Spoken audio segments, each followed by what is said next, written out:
Scriptures teach us that it is better to have little with righteousness than accumulate a lot of revenues wrongfully. Hello, friends. This is Stella Sanobokelo, welcoming you again to the Family Enrichment Hub, your center for family enrichment and growth. Today, I want to be speaking about a vice which is eating into our society, and that is corruption. And just to help us appreciate that corruption actually starts from the family. Corruption starts within our homes.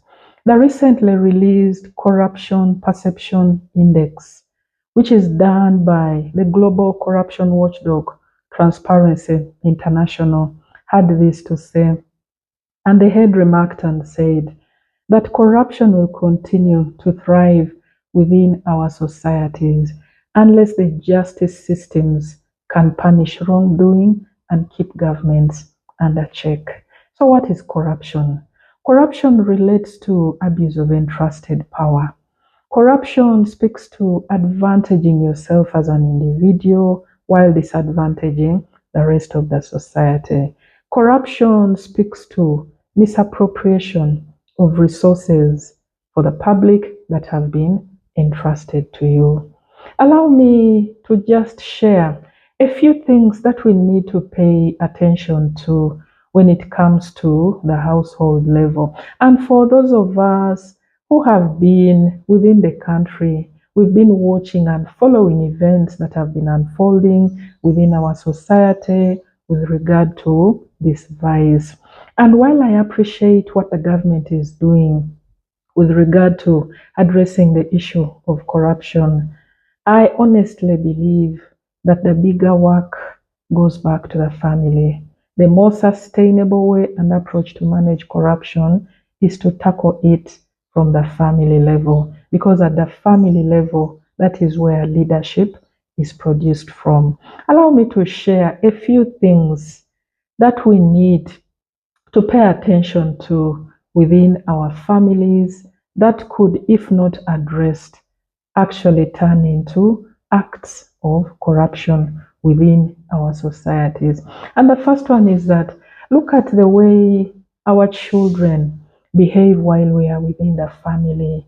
Do children bump into our bedrooms as parents unauthorized and pick stuff without asking for permission? Do they do the same when it comes to other people that we live with? Children who do not have controls, children who are free to pick items without getting the necessary permission are clearly brewing an aspect of corruption, and they will be very dangerous for society when the time is right for them to be in positions of leadership. Also, look at children when they return home from school carrying items which are not familiar to us, items which we did not purchase. Every parent must pay attention to what things their children return from school. Do not be too excited and celebrate and say, my child has saved me another purchase, another expense. Pay attention. Whatever does not belong to your child, ask the necessary questions. Otherwise, you may be brewing a child that is going to be extremely corrupt to the society. Also, look at children who easily lie, are quick to lie and manipulate facts and information just for their benefits. That's a tell sign of a child. If not quickly and urgently checked, they can actually grow to become a very corrupt person. Also, look at the issue of children who love extremely fancy stuff, children who love to go above and beyond, children who will do anything to get money in order to buy certain very expensive items. Pay attention to that kind of child, because it is a tell sign of a child who envies the Lord, a child who wants to have the latest items, a child who is going to be in a place where they will do anything to secure those fancy stuff that they desire. That is a tell sign of somebody who will actually be very corrupt when they are given a position of responsibility. Also, look at, for many of us who have received money which does not belong to us, probably on your mobile money, on your bank account, and you're so quick to withdraw it without even asking questions like, was this money really intended for me? What was the purpose of this money? Ask questions before you spend money which you were not expecting to receive. Don't be so eager to make somebody go through untold pain and suffering just because you do not have control on yourself. That is a tell sign of somebody who can be extremely corrupt when given a position to be and to manage public resources on behalf of others. Also, look at people who deliberately mismanage, misappropriate family resources. You agree at household level that we are going to do certain activities and projects within the family, and then one member decides to divert money for their selfish personal interests. By the time you can mismanage family resources, surely what will you not do when it comes to public resources? Look at people who deliberately steal. Look at the workers at home. And we've had so many incidents within our household here of workers, people whom you give work to do for you certain activities around, and they just deliberately steal materials, they steal money, they do a lot of forging and lies around. That kind of people, when they are given more serious responsibilities, surely how will the society be safeguarded from that kind of vice? That is actually a tell sign of they can be extremely corrupt. Look at people who do forgeries around fuel receipts. For those of you who are in those positions where you have organization cars under your custody, you forge receipts because you want to put money into your pockets, because you want to benefit wrongfully at the expense of the organization. When you're given bigger responsibilities, what will you not do for the society? That is a tell sign of a corrupt tendency. Also, look at those who run down organization cars. I've seen this a lot. The way people manage office cars, the way people manage government cars is just so appalling when you compare to the way that they manage their personal property. So if you cannot manage personal property, you cannot manage public property which has been entrusted to you. How will you manage other resources on behalf of the community which will be entrusted to you? That's a tell sign of you can really be potentially corrupt if given that kind of responsibility. Also, look at parents and school administrators who are in the practice of buying examinations, what we call exam malpractice, so that your children, your students can excel in the national examinations. And children are watching. What are you communicating to them? That it is actually okay to cheat and to lie for your personal benefit. At the end of the day, you're actually training very, very corrupt people. And that is a sign of children who, when given responsibility in the future, they will play out the same vices.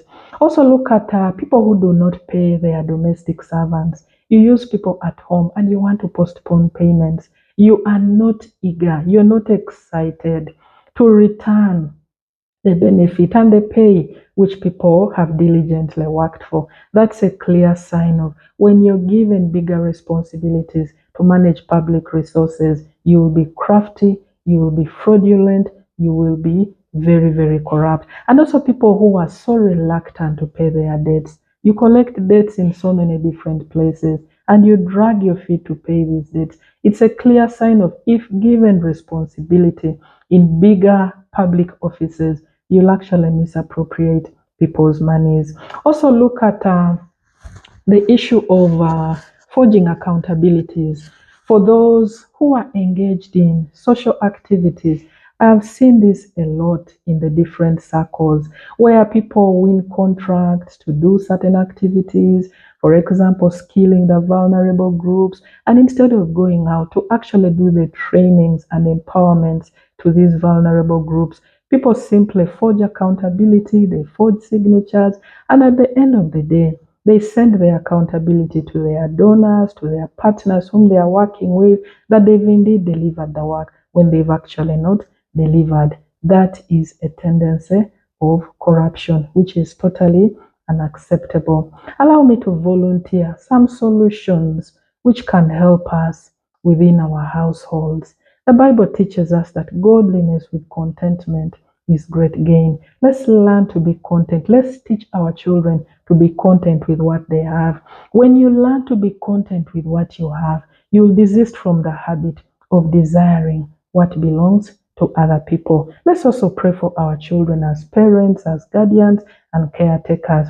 An example within our household here, we usually pray with my husband and say, may our children be caught red-handed. May they be caught when they are beginning to get wayward. May they get caught when they are starting to get corrupted. And it has worked superly for us because every time that the children are trying to learn a vice which is not acceptable, they are always caught just when they are beginning. And so I encourage all of us, let's pray for our children so that they are safeguarded and protected from these corruption tendencies. I also believe that being faithful with little is a sure gateway for you to be entrusted with bigger resources to manage in the future. The issue of corruption, like I've already mentioned, it needs to be sustainably addressed at the household level because all the above instances that I have shared actually stem from the family. And I believe, like how you see a tree, a good tree with good healthy roots will produce healthy leaves, will produce healthy fruit.